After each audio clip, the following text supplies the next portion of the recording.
Before I start this video, I want to stress that this is about as subjective as it gets. There is no objective rankings as far as best matches of 2020. This, in my personal opinion, and what I've done in this video, basically I've taken like the best 20 to 40 matches of this year. I've literally written them down on paper and I've gone through them and gone, out of these matches, which one would I want to watch first, which one would I want to watch second, and so on. That's how I've done this list, because I find watching these matches all back and trying to rank them, it's too hard, it's too time consuming. So as I said, what I just did is went through the best matches of the year and literally went, I want to watch that match first, then that match, then that match. So that's how I've done it. This list encompasses Raw, SmackDown, WWE pay-per-view, NXT, NXT UK. I've even got a New Japan match on here because, believe it or not, I have watched a little bit of New Japan in 2020. So yeah, this list encompasses basically all relevant promotions. I'm sure there was some better like matches in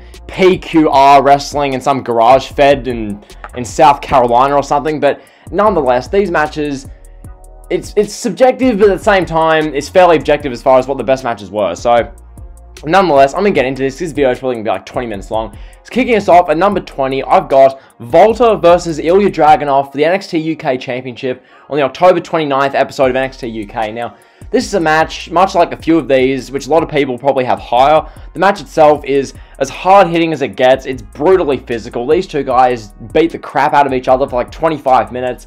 The two reasons why this match is 20th and not higher: for one, it's NXT UK, and literally no one cares about that promotion, especially after what happened to them this year with the allegations. And also, there was no crowd. So those two factors inhibit it. If this match took place at NXT TakeOver Portland, when there were like 15,000 people there for a title that meant a bit more, then this match would probably be like top 5 to 10. But because of the circumstances, it falls to number 20. This is just the nature of the list. This is just how I'm doing the list. So if you disagree, I don't really care. Comment down below your favorite matches. Let's have a discussion, all that kind of stuff. So that's number 20. At number 19, I've got Adam Cole versus Tommaso Ciampa for the NXT Championship at NXT TakeOver Portland. This match, damn good match. The fact that this had a crowd really did help it. I think this was the part of the year. This was February 2020. Adam Cole, by this point, should have lost the NXT title either at this match or earlier. So yeah, after this, Adam Cole's reign became totally irrelevant to me because he should have dropped the title earlier. Nonetheless, this match was fantastic. Johnny Gargano turning heel. The match itself was like a 30-minute just like war. It was one of these classic TakeOver main events, like your Johnnies versus your Tommasos, and all these type of matches, your Andrades, Johnnies, these type of like classic TakeOver main events. That's what it was. So Adam Cole, Tommaso Ciampa comes in at number 19. At number 18, I've got Santana and Ortiz versus Best Friends in the Parking Lot Brawl on the AEW Dynamite episode in September. I forget the exact date off the top of my head, but nonetheless, this Parking Lot Brawl was a heap of fun. Dave Meltzer gave it 5 stars, which I felt was a bit generous. The match itself was a heap of fun. I really enjoyed watching it. Would I give it like a top 5 or top 10 of 2020? No. It wasn't like that good, but it's worth a mention. It was a fun match. It was one of these like matches that you remember. It was a distinctive match. It had moments you remember. And really, to me, having moments and really like emotive type things happen in the match is important. So yeah, Santana and Ortiz versus Best Friends comes in number 18. At number 17, I've got Roman Reigns versus Kevin Owens, Universal Championship match in the Steel Cage on SmackDown, the Christmas episode. This match drew over 4 million viewers on SmackDown. This match was damn good. Roman Reigns and Kevin Owens, they worked together phenomenally. Now, as you'll see with the rest of this list, the TLC match between Reigns and Owens is not on the list. And that's merely because that match, as great as it was, I didn't really love the fact that it was literally Owens versus Reigns and Jey Uso. This match with Reigns and Owens in the Steel Cage was basically just Reigns and Owens, so it's a bit more storytelling. I was more captivated by it, so that's my reasoning for that. But really, as far as just the match itself, really good cage match. Not top 10, but I thought I really enjoyed it. So yeah, the Steel Cage match, Reigns and Owens comes in number 17. Number 16, staying with Roman Reigns, Reigns versus Jey Uso, a Clash of Champions. This match, excellent storytelling. Not the best match these two guys would have in 2020, but nonetheless, really good storytelling. I think I'm just going to really kind of fly past this one. Really good match, awesome storytelling. But yeah, that was about it. So yeah, number 16, Reigns and Jey Uso, Clash of Champions. Moving on to number 15, I'm staying in Clash of Champions. Sami Zayn defending the IC title, well, challenging and defending. It was a bit of a weird match to describe. Sami Zayn, AJ Styles, Jeff Hardy, triple threat ladder match at Clash of Champions. This match, really damn fun. The way they used the ladders, Jeff Hardy's swanton bomb from the top of the ladder through, I believe it was Sami Zayn, I think, might have been Styles. That spot was awesome. Sami Zayn's ingenuity, I think it's the word, at the end of the match to get the win. I thought that was really good. So yeah, just a really damn good ladder match. That match comes in number 15.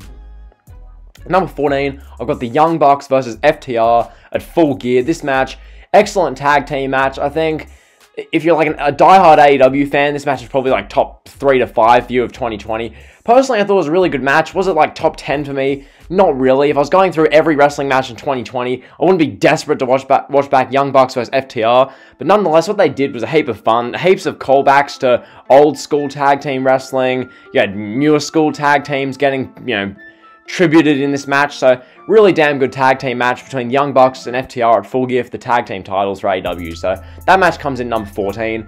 At number 13, I've got my one New Japan Pro Wrestling match that's on this list. I've got Kazuchika, there we go. Kazuchika, however you say it, Okada versus Ibushi from Wrestle Kingdom 14, Night 1, for the IWGP World Heavyweight title. Personally speaking, the New Japan style, I don't love the style personally. That's just personal preference. I don't find watching guys legitimately punching and kicking each other that entertaining. I think if you want to watch that, go watch UFC, go watch MMA. That's just my personal opinion. But this match, for what they did, it went like 40 odd minutes in the main event of Wrestle Kingdom 14 Night 1. Incredible match. Just the near falls, all that kind of stuff. Watching this live, damn good match to watch. Even, as I said, I'm not the biggest fan of the style, but this match was phenomenal. So yeah, it comes in number 13. Moving on to number 12. This match, this is one which people aren't going to have in their top 15 or top 20. This is once again showing that this is a subjective list. So, at number 12, we've got Keith Lee versus Dominik Dijakovic, NXT TakeOver Portland. They open the show in the North American Championship match. This thing, the things these two guys do, it's just... dearie me. The things these two guys do, people of that size, of Keith Lee and Dijakovic, should not be able to do that. These two guys doing Spanish flies, doing these moonsaults off the top rope, and Dijakovic had Keith Lee laid out in the announcer's chair at ringside, and Dijakovic did the senton dive, which could have killed both men. The spots in this match are phenomenal. I love this match. This match, I know a lot of people won't have this on their list, but I thought this match, as far as two heavyweights, it was just an incredible spectacle of a match. So that match comes in number 12. At number 11, sticking with Keith Lee, I've got Keith Lee versus Adam Cole at NXT Great American Bash for the NXT North American Championships. This match would be higher because Keith Lee beat Adam Cole to become NXT champion in a great match. The only reason this match isn't higher is because that clown from Indus Sher spoiled the result a week out. So because of that, the match had less hype when I was watching it live, but nonetheless, the match was amazing. Keith Lee beats Adam Cole. Really enjoyed this match. Awesome stuff. Keith Lee being coronated as NXT champion. Damn good stuff. So that match comes in number 11. Moving on to number 10, I've got Brody Lee versus Cody in the dog collar match for the TNT Championship on AEW Dynamite, October 7th, I believe. This match, Brody Lee, obviously, tragic passing recently. This match, it's not just being included here because of that. It's being included because it was just a damn good war. This match was a brutal fight. It took both men like ages to recover from. Remember Brody Lee in the AEW Unrestricted podcast talking about how long it took him to recover from this match. It took him like about a month to really recover from this match. So yeah, the dog collar match, Cody and Brody Lee, damn good match. Comes in number 10. Moving on to number 9, I've got Bayley versus Sasha Banks, Hell in a Cell 2020. This match they had was really good. I've seen people rate this match as like the second best WWE match all year, and I've gone, I just don't feel it was. Like, it was a damn good match, as are all these matches on this list, but I don't think this match was the second best WWE match all year. I think there were a handful of WWE matches that were better than this in 2020. That's just my personal opinion. Feel free to disagree. If you disagree, I don't really care, but comment down below. We'll talk about it, all that kind of stuff. But yeah, Bayley and Sasha, excellent Hell in a Cell match. This match comes in number 9 for me. You could put this number 1, you could put this number 40. This is the subjective nature of the list. So yeah, Bayley and Sasha comes in number 9. Moving on to number 8, I've got Daniel Bryan, AJ Styles, IC title from SmackDown, June 13th from this year. This match, this is another one. I've seen people rate this number 1. I've seen people rate this number 20, or like number 20. This match, on the whole, I think the technical style of it was damn good. Really entertaining. The fact that there were some fans for this definitely helped. Personally speaking, just when I watched it live, I couldn't really get into it. That's my only thing, my only gripe. Like, the match was really, really good. If you're a Bryan fan, a Styles fan, a technical wrestling fan, a pure wrestling fan, this is the match of the year for you. But for me, I personally just couldn't invest in it enough to have it in the top 5. So that's my personal opinion on that match. Moving on to number 7. At number 7, I've got the Young Bucks versus Kenny Omega and Hangman Page at Revolution. You see here, the last 3 matches I've named, Bayley, Sasha, Bryan, Styles, now this match, all of these 3 matches I've seen people have in their top 3, but I've got them between 7th and 9th. I think Young Bucks, Omega, and Page, really good match. I think, personally speaking, the length of this match hurt it, in my opinion. I think if this match was 5 minutes shorter, it would have been better. I think the fact that, yes, there was a crowd, that definitely helps, 100,000%. The crowd definitely helped. Some of the no-selling in this match, I didn't like at all. I think when Kenny Omega, I forget which move it was, but it happened a couple of times. I think it was either a double V-trigger from the Young Bucks, like a double super kick, or some of their signatures and finishes. Kenny Omega kicks out one. I guess that's cool for the AEW fans who love in-ring wrestling and Kenny Omega, but watching that and watching how long the match went, and the storytelling was really good because these 4 guys, you know, they know each other so well, so it was really good. But personally speaking, it wasn't, in my opinion, personally speaking, a top 5 match. Was a top 5 match objectively?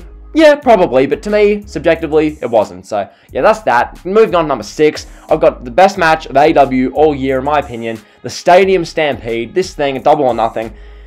I think the fact that it was so creative and distinctive really helped it. They did this match inside the Jacksonville Jaguars NFL Stadium. You had the Inner Circle wearing Inner Circle jerseys. You had the Elite and Matt Hardy. This match, you had Hangman Page coming in on a horse. You had Hangman Page and Kenny Omega in the bar drinking together. Matt Hardy was, drowning Sammy Guevara? Or was it Santana or Ortiz? He drowned someone in that match. You had all these spots. You had Kenny Omega hitting, like, a V-trigger, like, or One-Winged Angel, sorry. He hit a One-Winged Angel to Sammy Guevara off, like, a platform to, like, through wood. Like, some of these spots, Jericho with the pylon hat laughing. You know, him yelling at Aubrey Edwards. Like, these spots, the match was damn good. Such a damn good match right here at Double or Nothing. So yeah, that match comes in at number 6 for me. So much fun, the Stadium Stampede. That's number 6. Moving on to number 5, I've got Drew McIntyre, Roman Reigns, Survivor Series. This match, it's just two guys who epitomize pro wrestling. 2 guys who, when you see them, you think, okay, those 2 guys could well and truly beat anyone up. Those 2 guys look like they could, you know, destroy you. Those 2 guys look like they're heavyweight champion faces of the company. That's not Adam Cole, that's not Johnny Gargano, that's not guys who look like you and me. Those are people who look like they could destroy each other. So when those 2 guys, Reigns and McIntyre, the 2 best wrestlers of 2020, went at it in one-on-one Survivor Series, champion versus champion, just a war. You were watching the screen the whole time, you couldn't take your eyes off it, was just an absolute fight. I love the ending with, you know, Reigns and the guillotine to McIntyre. Awesome stuff. That match comes in number 5 and well deserved, I feel like. So that's that match. Moving on to number 4. Number 4, I've got the Boneyard match. This match, yet again, I've seen this match be given like top 1, top 2, top 3 type rankings. For me, I've got number 4. Look, these matches are so hard to separate. But between 1 and like 10, all these matches could be top 3. So really, don't get too offended and butthurt because I had this match number 4. The Boneyard match was damn good. The best cinematic match that was done by far. The Undertaker's farewell, his final match, we hope, against AJ Styles. It was brilliantly put together. Triple H, Jeremy Borash, the rest of the producers working on that match. Really damn good stuff. Just, you know, the visuals of it. The whole thing, a fitting main event for WrestleMania 36 Night 1. So the Boneyard match comes in number 4. And number 3, I've got Roman Reigns versus Jey Uso, Hell in a Cell. This match was just...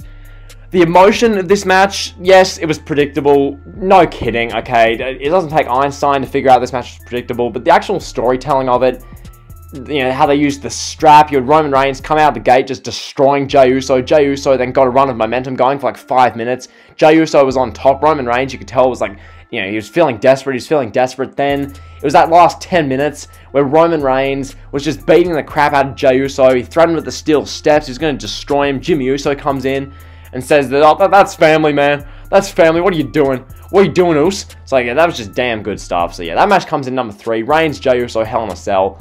Phenomenal stuff. The whole family storyline, brilliantly done. So, that match is number 3. Number 2, I've got the greatest wrestling match ever at Backlash. This match, Edge versus Randy Orton. All the bells and whistles, having the referee dressed the way he was, having, The ring introductions done by Howard Finkel, done by his voice. Having the match, go the length it did. Have as many tributes to old wrestlers and old moves. The way they put this match together was phenomenal. I feel like Edge vs. Randy Orton, it was the best match both guys have had in definitely over a decade. Randy Orton, you're hard pressed to think of like truly amazing Randy Orton matches from the past decade, because Randy, by and large, just goes through the motions most of the time. So yeah, this match, Edge and Orton, damn good match. Randy Orton beat Edge. What a match. So yeah, that match comes in number 2. And number 1, this match, I've seen some people rate this match, like WWE.com had this match like 14th. I was like, what? And number 1, I've got the Men's Royal Rumble match. The Men's Rumble, mainly for Edge's return, but really the amount of like great things that happened in this match. Let me just reiterate to you if you don't remember. The Men's Rumble match, for one, there were 50,000 people in attendance. So right there, everything was amplified, more than anything else on this list. But yeah, so the attendance, the crowd, they were up and about. Edge's return, one of the most emotional moments of 2020 and wrestling in the past decade. Just an incredible moment. That moment right there shoots this up the list. Alongside that, Brock Lesnar in the first half of the match, that was brilliantly booked. Yes, some people may have hated it. Oh, he just buried all these guys. Brock just buried Cesaro. He buried Shelton Benjamin. But really, when you watch the match, Brock had something to do with all those guys. Like the bit with Brock and Rey Mysterio, the bit with Brock and Big E, a tease for what could happen in 2021. Brock and Kofi had a little one-on-one. That was really damn good. You had Brock and MVP for MVP's return. Brock and Shelton Benjamin. It was Shelton Benjamin and Brock Lesnar who were, they played football together back in 2004 or something. So heaps of callbacks there. The Keith Lee and Brock Lesnar stare down, damn good. Then Drew McIntyre comes out. The whole complexion of the match changes. McIntyre comes in, stares down Brock in the eyes. Brock's like, oh god. Oh god. Ricochet nutshots him. McIntyre eliminates Brock Lesnar. Then the match goes on. You have AJ Styles out there, Randy Orton's out there, Reigns is out there, all the big names in the company. You've got, that's Seth Rollins, Joe, Owens, AOP, Murphy, Viking Raiders storyline. That gets progressed a bit. That was really good. Edge and Roman Reigns going at it. Edge and Orton working together. Just as a match, Shane McMahon and everyone who produced that did a damn good job. So that match comes in number 1, and that's my list. So, hopefully you guys enjoyed the list. This is just my personal opinion. These matches, as I said, between 1 and 10, any of those matches could have been top 3. So, don't take it too personal. It's my wrestling opinion of who really cares. People out there being born without limbs, don't get too offended over it. So yeah, if you enjoy the video, like, comment, subscribe, and drill. See ya.